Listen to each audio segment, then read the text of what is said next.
Inilah kisah tentang Rani, perempuan yang kehilangan segalanya dalam satu malam. Tentang suami yang menukar kesetiaan dengan nafsu, dan sahabat yang menjual persahabatan demi rasa terlarang. Tapi di balik kehancuran itu, akan ada balasan yang tidak bisa dibayangkan siapapun. Rani baru pulang dari kerja sore itu, mengenakan seragam kantornya yang masih rapi, dan membawa 2 bungkus makanan favorit Arga. Tapi langkahnya terhenti di depan pintu rumah. Dari sela pintu yang sedikit terbuka, ia melihat sahabat lamanya, Tika, keluar tergesa.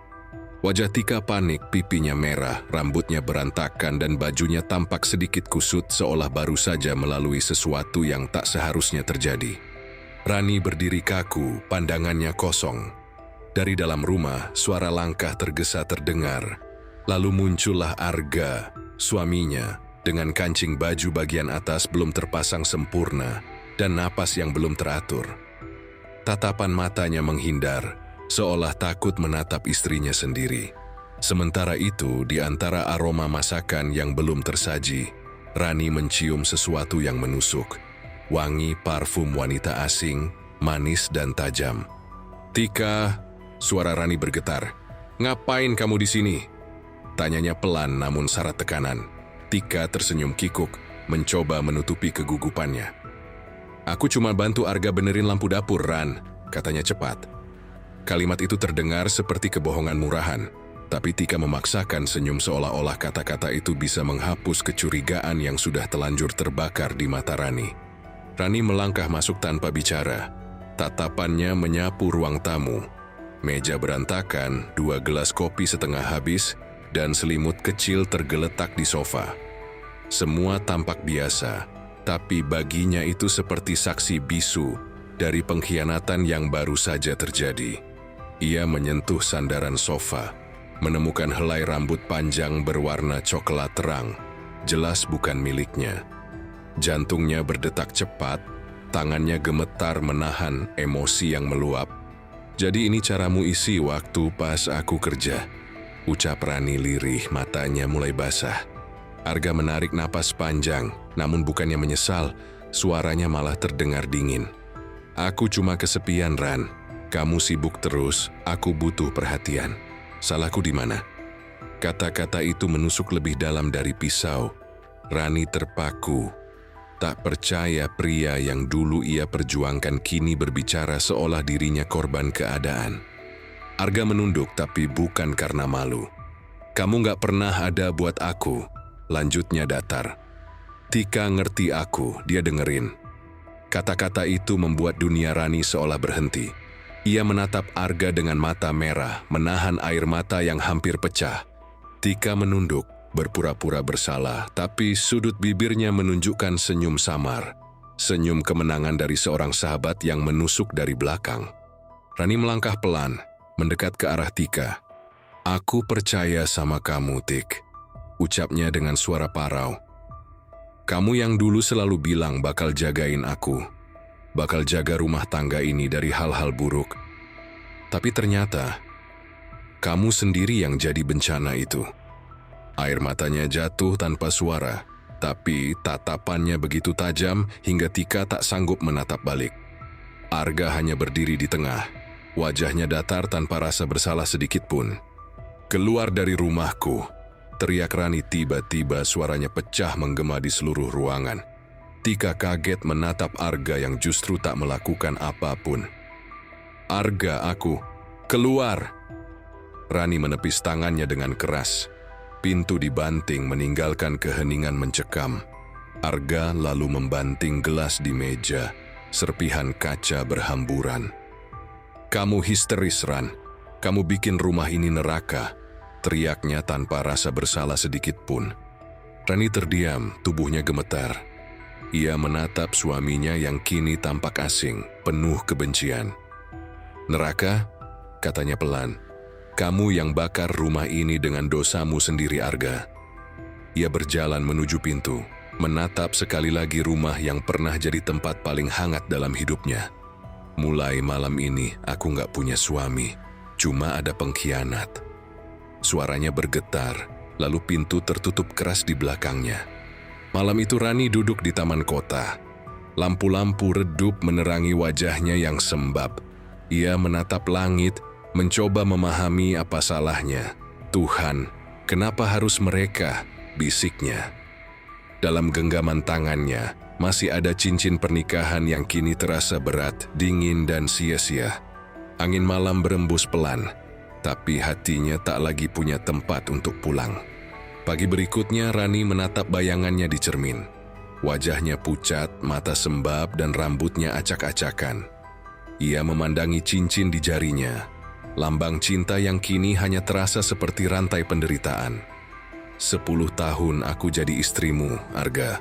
Buat apa? Bisiknya lirih. Di balik keheningan kamar kontrakannya, Rani berusaha menahan air mata, tapi rasa sakit itu terlalu dalam untuk disembunyikan. Ponselnya bergetar, pesan dari Tika. "Maaf Ran, aku khilaf, jangan benci aku." Rani menatap layar itu lama, sebelum akhirnya tertawa getir. "Khilaf?" gumamnya. "Khilaf itu kalau tanpa sadar. Tapi kamu sadar penuh waktu nyium suamiku." Ia melempar ponsel ke kasur, lalu menutup wajahnya dengan tangan.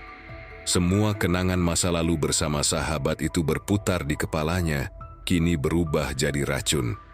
Hari-hari berlalu, Rani mencoba menata hidupnya. Ia kembali ke kantor dengan senyum palsu, menutupi luka yang belum sembuh. Rekan-rekannya menyapa, tapi hatinya kosong.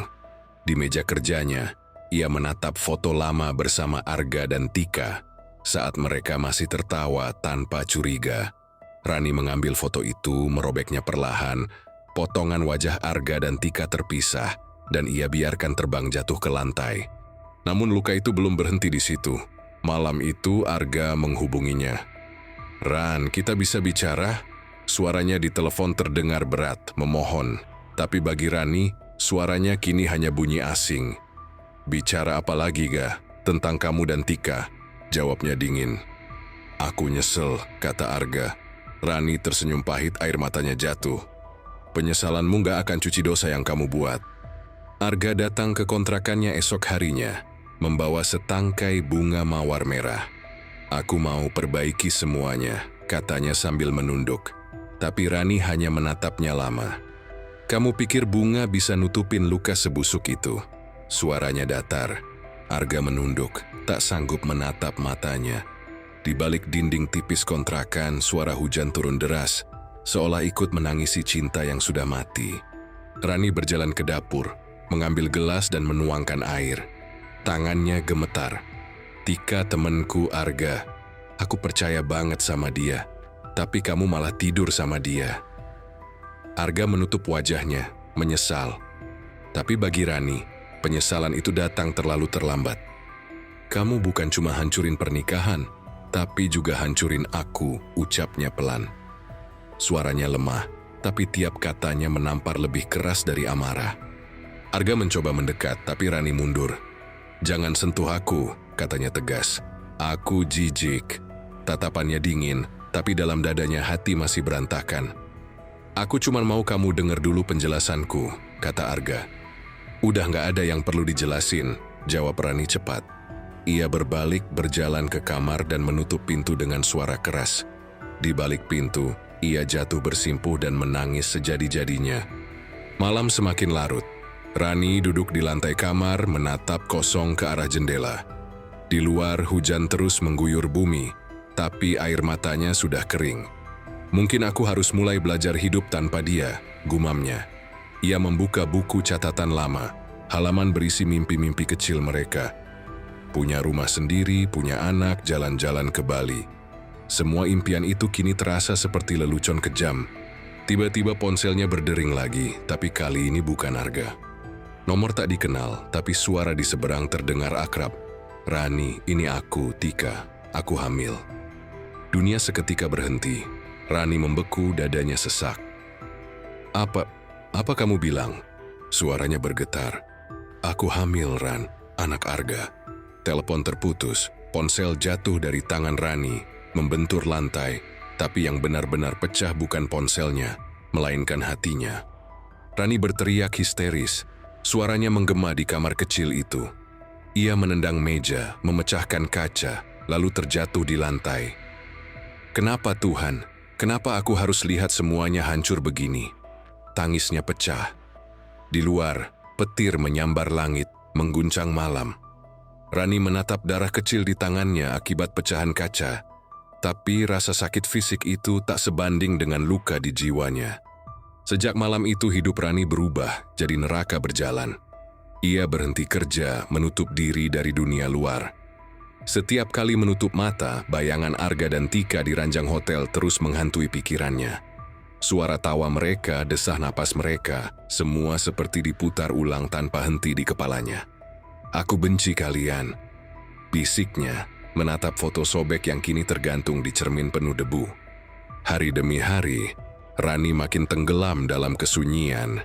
Ia jarang makan, tubuhnya mulai kurus dan lemah. Tetangga sering mendengar tangis lirih dari balik dinding kontrakannya.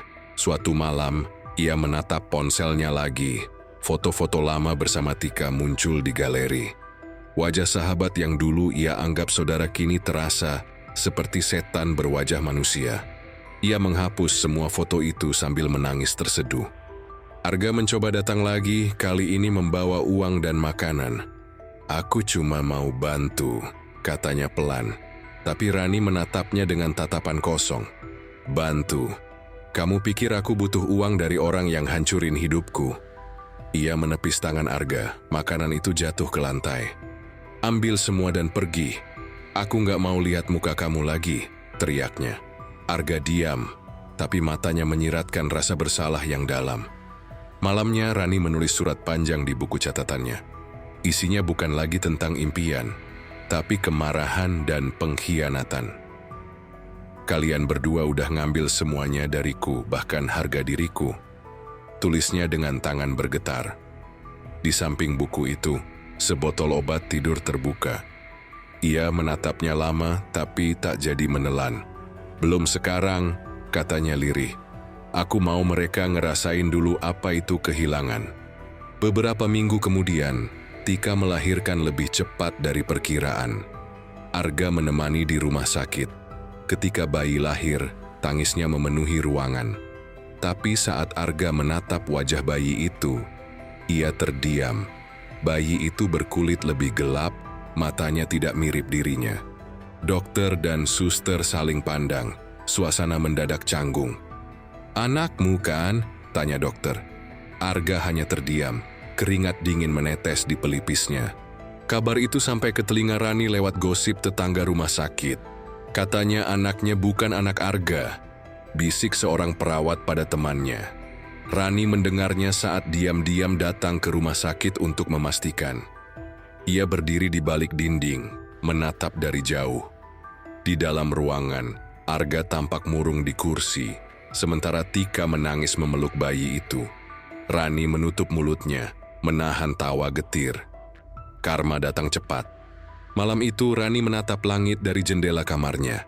"Tuhan, aku nggak minta banyak.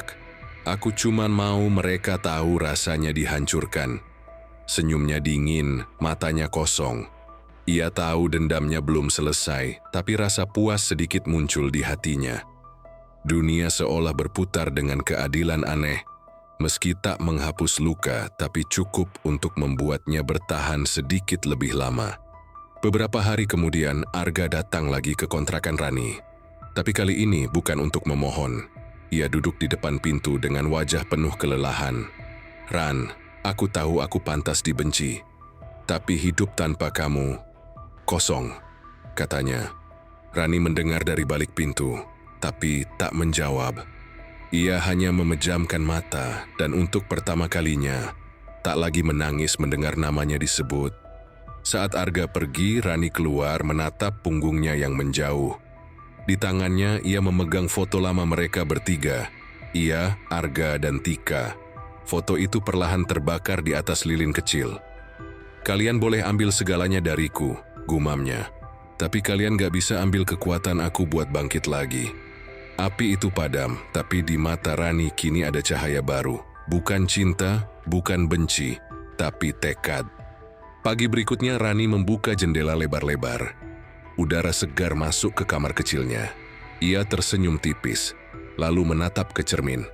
"Aku masih di sini," katanya pelan. Wajah lelahnya kini tampak berbeda, lebih tenang, meski penuh bekas luka. Ia tahu hidupnya tak akan sama lagi, tapi untuk pertama kalinya, ia merasa bebas. Bukan dari Arga atau Tika, tapi dari belenggu masa lalunya sendiri. Waktu berjalan cepat, tapi luka lama belum sembuh. Suatu hari, Arga datang ke kantor polisi, bukan sebagai korban, tapi sebagai pelapor. Ia mengaku dianiaya oleh seseorang yang mengaku disuruh Rani. Polisi memanggil Rani untuk dimintai keterangan. "Saya nggak pernah nyuruh siapapun," katanya tegas. Tapi dalam hati, ia tahu seseorang sedang mencoba menjebaknya, dan hanya Tika yang punya alasan untuk itu. Rani mulai menerima pesan misterius di ponselnya. Foto dirinya sedang tidur, rekaman langkah kaki di depan kontrakan. Ia mulai ketakutan. Suatu malam, bayangan seseorang terlihat di depan jendela, tapi saat ia keluar, tak ada siapapun. "Kalian mau aku gila?" Jeritnya ke udara kosong. Ia tahu permainan ini belum selesai, dan kali ini, rasa takut menggantikan amarahnya. Tika ternyata sudah kehilangan segalanya. Arga meninggalkannya dan keluarganya pun menolak bayi yang ia lahirkan. Dalam keputusasaan, ia menyalahkan Rani. "Kalau bukan karena kamu, semuanya nggak bakal kayak gini," teriaknya ketika mereka akhirnya bertemu di jalan. Rani menatapnya tenang, tapi kata-kata itu menusuk. Dunia Tika hancur, tapi kini ia ingin menyeret Rani bersamanya ke jurang. Malam itu rumah Rani dilempari batu. Dinding penuh coretan kata-kata kasar. Pelakor karma. Ia keluar dengan tubuh gemetar, memandangi rumah kecilnya yang porak-poranda. Tangisnya pecah lagi, tapi kali ini bukan karena sedih, melainkan muak. Ia bertekad mencari tahu siapa dalangnya. Rani mulai merekam setiap kejadian, memasang kamera kecil di depan pintu rumahnya. Beberapa hari kemudian, kamera itu menangkap sosok Tika di malam hari, berdiri dengan wajah murung sambil membawa kaleng cat. Rani melihat rekaman itu dengan mata berkaca. "Kamu udah jatuh terlalu dalam, Tik," katanya lirih. Bukti itu cukup untuk melapor ke polisi. Tapi bukannya senang, Rani justru merasa hampa. Dendamnya dulu terasa manis, kini hanya menyisakan lelah yang pahit. Polisi menangkap Tika dan membawanya ke kantor. Saat diinterogasi, Tika menangis. "Aku cuma mau dia ngerasain sakitku." Rani hadir di sana, menatap tanpa kata. "Aku udah ngerasain sakit itu duluan," jawabnya dingin. Suasana hening, bahkan petugas di ruangan itu ikut menunduk. Dua perempuan yang dulu bersahabat kini berdiri di sisi berlawanan dari kebenaran. Setelah kejadian itu, Arga mendatangi Rani di kantor polisi. "Aku nggak tahu harus ngomong apa," katanya pelan. Tapi Rani tidak menatapnya lagi. "Kamu nggak perlu ngomong apapun. Cukup berhenti nyakitin siapapun lagi." Ia berbalik, meninggalkan Arga sendirian di lorong panjang yang sunyi. Suara langkah Rani menggema seperti penutup bab dari kisah yang seharusnya sudah lama tamat. Beberapa minggu berlalu. Rani mulai bekerja di panti asuhan kecil dekat rumahnya. Ia mengajar anak-anak membaca dan menggambar. Di sana, ia menemukan arti cinta yang berbeda, tulus dan tanpa pamrih. Setiap senyum anak-anak itu menambal sedikit demi sedikit luka lama yang ia bawa. Untuk pertama kalinya, ia merasa berguna lagi. Sementara itu Tika ditahan, dan bayi kecilnya diserahkan ke panti sosial. Arga pergi entah kemana, mungkin mencari pelarian dari dosa-dosa yang ia buat. Rani terkadang menatap jendela di malam hari, teringat semuanya, pengkhianatan, air mata, dendam, dan akhirnya penyesalan. Mungkin semua ini harus terjadi biar aku tahu siapa diriku sebenarnya, bisiknya pelan. Suatu sore, Rani memeluk seorang anak yatim kecil yang menangis kehilangan ibunya. "Kamu gak sendiri," katanya lembut. Saat itu ia sadar, selama ini yang ia cari bukan pembalasan, tapi kedamaian. Di luar, langit senja memerah seperti menutup lembaran kelam masa lalu. Rani tersenyum samar, berjalan menjauh dari bayangan yang dulu nyaris menelannya hidup-hidup. 6 bulan berlalu. Rani hidup lebih tenang, tapi luka batin tak sepenuhnya hilang. Kadang di malam sunyi, ia masih bermimpi melihat Arga dan Tika. Namun kini mimpi itu tak lagi membuatnya menangis, hanya membuatnya merenung panjang. Dulu aku pikir kebahagiaan datang dari orang lain, katanya pada diri sendiri. Ternyata datang dari keberanian untuk memaafkan. Suatu pagi Rani menerima surat dari penjara. Surat itu dari Tika, tulisan tangannya bergetar penuh noda air mata. Aku minta maaf Ran, aku hancur, bukan karena hukuman tapi karena kehilangan kamu. Rani membaca berulang-ulang, tanpa tahu apa yang harus ia rasakan. Antara benci, iba, dan kelelahan bercampur jadi satu. Ia menatap jendela lama, lalu menarik napas panjang. Rani tak membalas surat itu, tapi malamnya ia berdoa untuk Tika. Semoga dia temukan kedamaian, bisiknya. Doa itu sederhana, tapi membuat dadanya terasa ringan. Untuk pertama kalinya, ia menangis bukan karena sedih, melainkan lega. Dendam yang selama ini menahannya kini perlahan luntur, seperti kabut yang hilang tersapu cahaya pagi. Beberapa hari kemudian, Arga tiba-tiba muncul di panti asuhan. Rambutnya berantakan, wajahnya tirus dan matanya sayu. Aku cuma mau bilang maaf, ucapnya pelan. Rani menatapnya lama, lalu berkata, "Kamu gak usah minta maaf, cukup belajar dari yang kamu hancurkan." Ia berbalik, mengajak anak-anak bernyanyi sementara Arga berdiri terpaku menatap perempuan yang dulu ia sakiti habis-habisan. Arga berjalan keluar panti dengan langkah gontai. Di tangannya, ia memegang surat kecil dari Rani. "Aku sudah maafkan, tapi aku tak akan pernah lupa." Kalimat itu menancap di dadanya lebih dalam dari pisau manapun. Ia tahu, pengampunan bukan berarti diterima kembali. Di jalan pulang, ia menatap langit mendung, dan untuk pertama kalinya merasa benar-benar sendirian. Sementara itu, Rani terus melanjutkan hidup. Ia mulai mengajar penuh waktu dan menulis kisah hidupnya dalam buku harian. Setiap halaman penuh luka, tapi juga keberanian. "Aku mungkin pernah hancur, tapi aku nggak mati," tulisnya. Buku itu akhirnya diterbitkan dan menjadi inspirasi banyak perempuan yang mengalami nasib sama. Rani tak lagi sembunyi di balik kesedihan. Beberapa tahun berlalu, Rani membuka rumah singgah untuk korban kekerasan rumah tangga. Ia memberi nama tempat itu Pelita Hati. Setiap kali melihat perempuan menangis di pelukannya, ia teringat dirinya dulu.